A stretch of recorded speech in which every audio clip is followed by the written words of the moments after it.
Welcome to the newest episode of Beyond the Fame with Jason Fraley. I'm your host, Jason Fraley, picking the brains of the top filmmakers, musicians, and artists of our time. Comedian Tommy Davidson performs live at the Bethesda Theater this Thursday night in his hometown of Bethesda, Maryland. He joined me to discuss growing up in the DC area before moving to Hollywood for TV shows like In Living Color and movies like Spike Lee's Bamboozled. Hey, Tommy Davidson. Hey, thanks for joining us on WTOP in Washington, D.C. How you doing, man? You're at my hometown right now. How things going? We're good. Yeah, I know. I have so much I want to ask you about growing up around here and everything. But real quick, where are you at now? Is that a tour bus or where are we at? No, we're in New York City in a very fancy bathroom. I know. I saw the men's sign there on the left, and I was like, this interview is either going to be crap or it's going.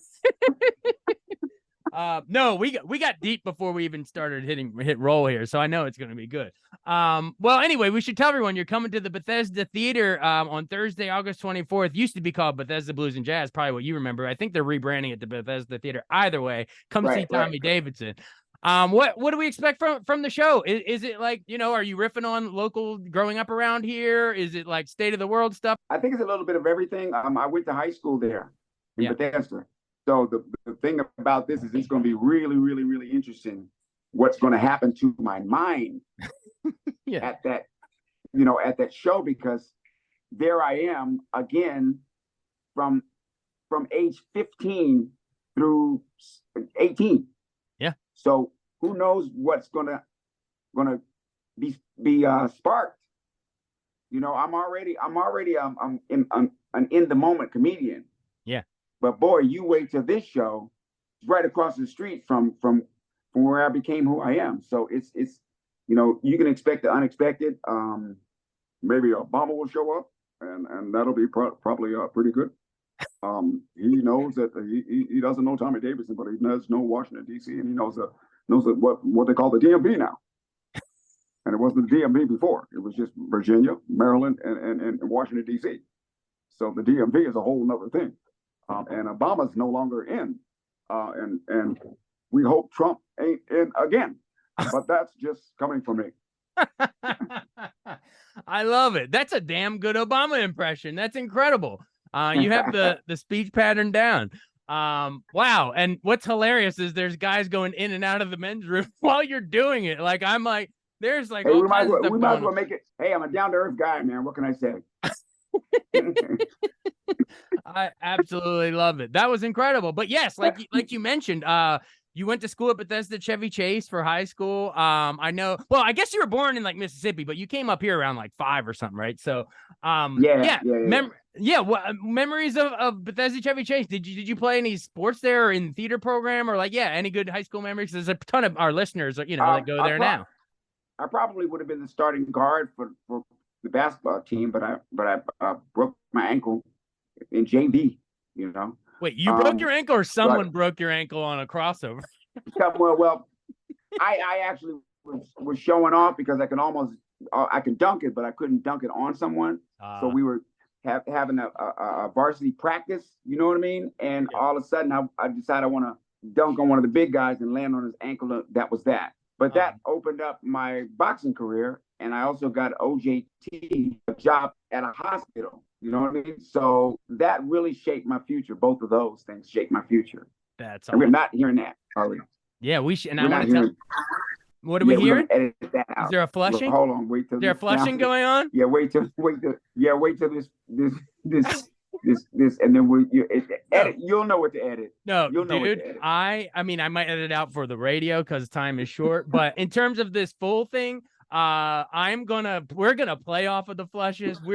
Because I'm telling you, it's reminding me. Rest in peace, Gilbert Gottfried. We did an interview with him just like this, and he was in his hotel, and the fire alarm kept going off, and he was like, "Whoop, they're trying to censor me." So he played into it, so we can just flush. Right. Okay, cool. Well, I mean, the internet is like the bathroom anyway. Everybody gets anybody can write something, and everybody gotta read it. Yeah, anonymously. They're like, who dropped that one? I don't know. Just like the walls in the toilet. It's like, like you're really gonna pay attention to that, That's how the internet is now. You might as well face it. Yeah, call for a good time on the bathroom stall. Right. Who does number two Right. work for? Broccoli, or guess what broccoli can do for your sex life? You know what I mean? It's just, you know what I mean? Well, we just had the Broccoli City Fest here in DC, Music Fest. Anyway, we're going down the drain. But yeah, so We're going down. Right. The rabbit hole. it. Yeah. All right, BCC High School, University of District of Columbia. I think I read. Your earlier job before you do the stand up? Didn't you say you did something that like you worked in like kitchens in Walter Reed or bussing tables at IHOP in Wheaton? Oh Did I yeah. see all that? Oh yeah. National. All my jobs. The IHOP on Georgia Avenue, and then the Roy Rogers on Georgia Avenue. I And love a then Roy the Rogers, baby. I National love it. Naval, yeah, the Naval Medical Center in Bethesda. And then from there it was the Ramada in Bethesda. From there it was the Ramada in Fairfax, Virginia. And then there I did a project with Campbell's Food. I was the butcher. They created lean cuisines. Yeah. And I worked with a guy from Rutgers, who years and years later I performed at Rutgers, and we reconnected. He remembered you? And those were the jobs that I did before I left DC. But the first comedy job I got was at the Penthouse Strip Club on Georgia Avenue, where my friend asked me to try comedy. Parkview, DC, right? Yeah. Yeah. Yeah. And he convinced the manager to let me go on stage. And I turned to him, and finally I went down there and I said, well, what am I supposed to do? He said, just say something on the mic. Yeah. We don't care what it is, just say something. And from the first thing I said, people laughed. You know, 3 to 4 months later, the place is packed every weekend, and I'm going on stage at this freaking club. Yeah. And promoters start hearing about me, and I start winning contests. And 1 year after that, I was in Hollywood. 1 year. Wow. So you got bit by the bug, and you love the feedback, and you're like, I got to do this. And you know what, the metaphorical advice people always get when you're nervous on stage is like, right, imagine everyone's naked, but when you're at a strip club, half the work's done for you. You ain't got to. You ain't got to. Already is. Imagine everyone with clothes on. Right. Oh, exactly. That's great. All right. So so you moved to Hollywood then. Was it you lived in the same building, or you met Martin Lawrence, who also had some DC ties, right? I think. Yeah, I'd met Martin Lawrence and Dave Chappelle the same night at a comedy club, I believe called Garvin's. And we were on open mic, trying to be on open mic. And that's the night I met both of them. So we've been on the same trajectory for quite some time. I love watching your all's parallel careers. You know what I mean? Yeah. Keep it moving chronologically. You start performing at the famous Comedy Store out there. And is that when Robert Townsend sees you and wants you to open for him on HBO? Yeah, it's exactly the time we got there. Robert Townsend and Keenan Ivory Wayans and Eddie Murphy and that group really led the way. You know, so me and some younger comedians hit Hollywood in their peak. Right. You know, and that was me, Chris Rock, Martin Lawrence, and a few comics from back east, but it wasn't like now. Right. Where all these people are there and all this stuff is going on. No, it wasn't. We were sort of like the frontiers of the new generation of comics that were coming. And so Robert Townsend saw me at the cluster of black clubs that were there. Right. And they knew of me, you know, and they knew that I was really good. So Robert put me on his show, and then Arsenio put me on his show, and then Keenan put me on his show. Yes. Yeah, absolutely. His show being In Living Color, baby. Well, wait, had Robert done Hollywood Shuffle yet, or was it right around that time? Was he like telling you like, hey, I got this cool new movie coming out? No, it actually came out when I got there. Okay. So my manager at the time took me to, he's like, I want to show you something. And I was like, okay. And he takes me to Century City in LA and shows me a movie poster of Robert Townsend and Hollywood Shuffle. Yeah. Now I'd already seen Spike Lee's movie in DC. Wait, you mean She's Gotta Have It, or you mean School Days? She's Gotta Have It, the first one. First one. And my manager told me there's a wave of movie makers coming, and you're here at the right time. Yep. And he was right, because after In Living Color and during In Living Color, I went into movies. Yeah. Yeah. My listeners will kill me if we jump straight to Bamboozled and just gloss over In Living Color, my friends. Tell me really quick. I mean, it's one of the most iconic shows ever. And, you know, we all love SNL and Mad TV and all the rest. That Chappelle's Show, they're great. But there's something special about In Living Color. I guess you were there from like 90 to 95 or something. What was it like getting to like watch like, you know, Damon Wayans doing, you know, Homie the Clown, or Jim Carrey doing Fire Marshal Bill, and, you know, like, let me show you something, or Homie Don't Play That, like iconic stuff now. And let me tell you something. All of us in hindsight, it's so iconic, but like, try to put yourself like back, watch, like, are you in the room as they're writing this stuff like that? Like, you're on the doorstep of like comedy gold as it's happening. Yeah, I'm in the eye of the storm, bro. Yeah. It's like I'm living the dream. It's like being a middle linebacker for the 77 Steelers or something. You know, it's just like, you know what I mean? I'm on the team. Mm-hmm. You're in the dynasty. It's not like they're going, it's not like they're going, we're not going to give you the ball. They're going, hey, man, your turn for the ball. Yeah. Well, Tommy's going to run this play. Tommy, come here. You're going to be a part of this. You know, it's not like they're going, rookie. No, you're Franco Harris. They're going, yeah. I'm Franco in there. Yep, you got it. Or for us, John Riggins, right? I mean, come on. That's a few years later, but, you know, us DC guys got to stick together. Right. That would be Riggo. Riggo over the left side. Riggo over the left side. Riggo. That's when he ran the touchdown with the chip play against the Dolphins. Anyway. Stiff arm him I know down. that. Yeah. First Super Bowl. Yeah. 83, 87 season. Yeah, 91 Commanders season. long story. Yes, it's been a long, touchdown, Washington, it's been a long, whatever we are now. Yeah. But, whatever you are. Not the Comanches, but the Commanders. Right. And Frank Herzog, who used to do that famous call, worked at our radio station for many years. You know, the touchdown, Washington. Yeah. Anyway, we could sidetrack talking, you know, RFK Stadium forever, but let's keep it on track. Did you caught it the eye of the storm? Did you have a favorite skit that when they said, hey, Franco Harris, get in there, metaphorically, did you have a favorite sketch or two that you were really proud of even all these years later? Oh, yeah, Spike Lee. My favorite sketches was when I started Spike Lee, Sammy Davis Jr., especially Sugar Ray Leonard. You know, when it comes to fighting, I got to fight the way I fight. And I know it don't make sense when I talk. But you like the way I kind of hesitate, but you like how I knock people out. Yeah. That he had local ties too, right? Doesn't he have like a Maryland tie, Sugar Ray Leonard? Oh, Maryland tie. He's a Maryland guy. Yeah, he's a Maryland guy. You know, we all looked up to him because he was the champion. He was the first real athletic star out of DC that we can identify with. Yeah. Come on, he was the world champion. Yeah. Did you see that? What was that show? Did you see that documentary? It's like the Four Kings or something on Showtime. It was Hagler, Hearns, Leonard, and Roberto Duran. Oh, so good. Right. So good. And he was the king of all of them. Yeah. He took on all comers. All comers. Yeah, yep. He was the champ during that era, so he was a great fighter. Man, we are just, I love the way your brain works because we're like, ping football, ping boxing, bring it back to living color. That's right. Bring it on back.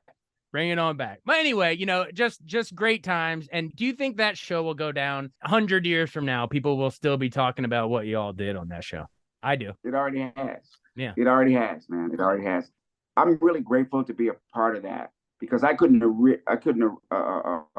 written a better history for me than to have In Living Color as the core of it.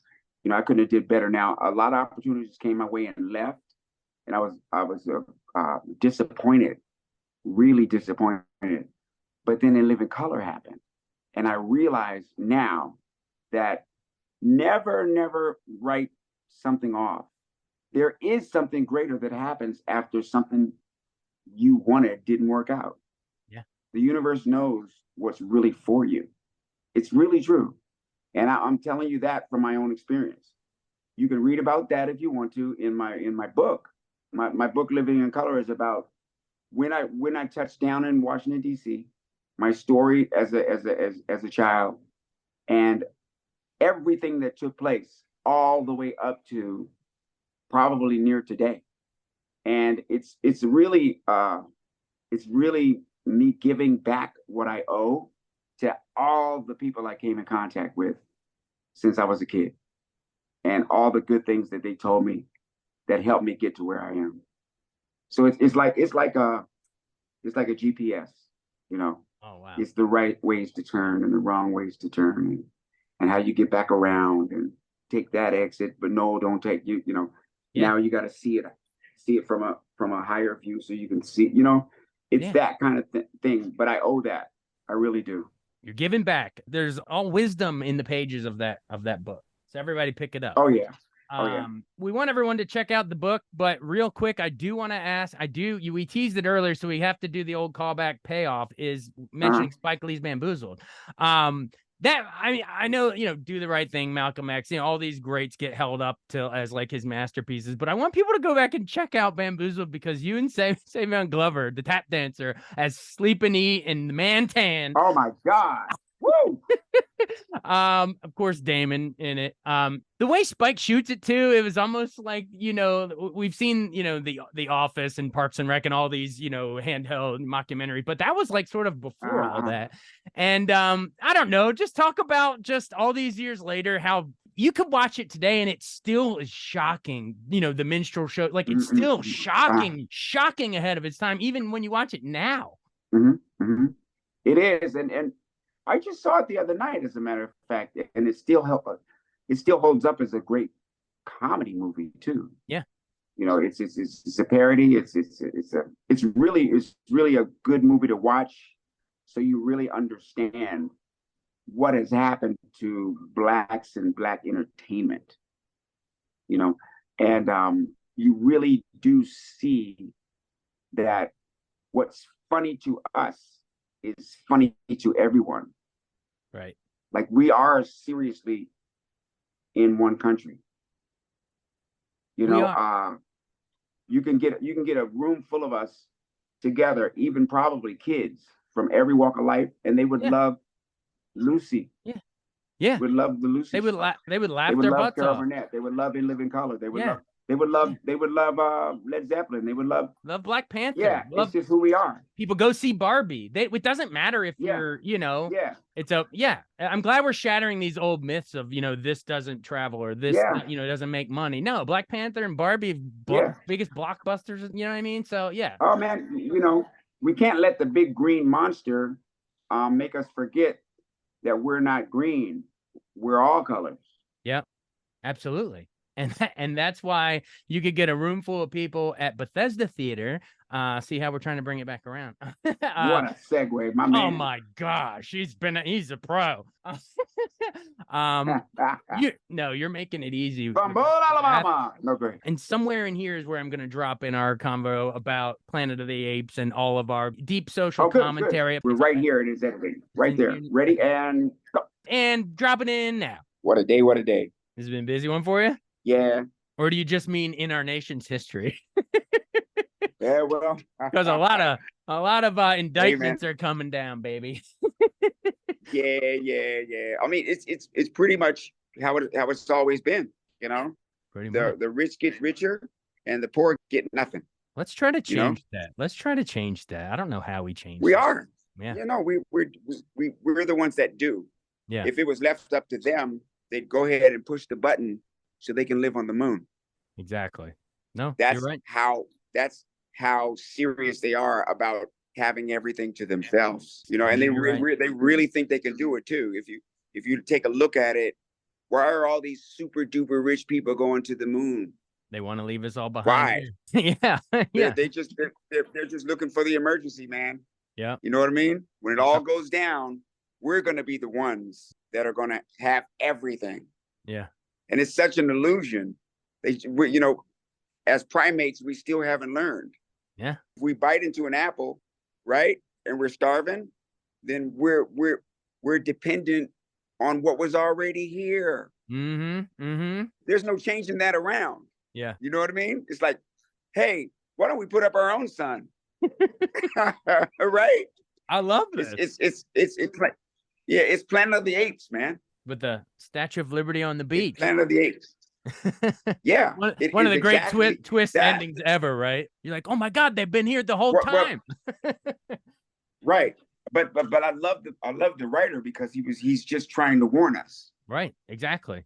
You know, and Dr. Zaius did not want the apes to know about the humans because he just didn't want the Earth to go through that again. That is a great movie, man. It really is. You know what I mean? Absolutely. When you said, "Hey, there's something we can do about it," you mean it. And this, yeah, and that's why you have what you have. You know, we know we're just vapor and we're just a part of it. You know what I mean? So, you know, luckily our parents or our friends or whatever got us to the point where we can actually articulate the real truth, you know? Yeah. Thank you. Well, yeah, this is going to be. It takes one to know one. It takes one to know one. I feel you, man. I feel you. No, but it's just, you make it easy. I love when I get to hop on, just serious real talk. I love when I get to hop on and it's not just like, boom, then you did this, and you know, they don't look like they want to be there. I love you've taken this to like some really deep places, some hilarious places. You did an Obama impression. Mm-hmm. I just love the fluidity of it. So thank you so much. Oh, you got it, man. You got it. And I'll see you there. If you can make it to Bethesda, it'd be cool. Absolutely. It's going to be a really good show. And we can talk a little bit. You know, that's the good thing. Yeah, the best part. And maybe not next to the bathroom. You know, we could talk, you know, in better. Yeah. It'd be a little weird going to the bathroom together. So we're not going to do that thing. But still, like The Rock said when you're on the toilet, never look, you know. You know. The Rock. Yeah. The Rock. Right. You never look next to the person. You know what I mean? Yeah, exactly. Right. Exactly.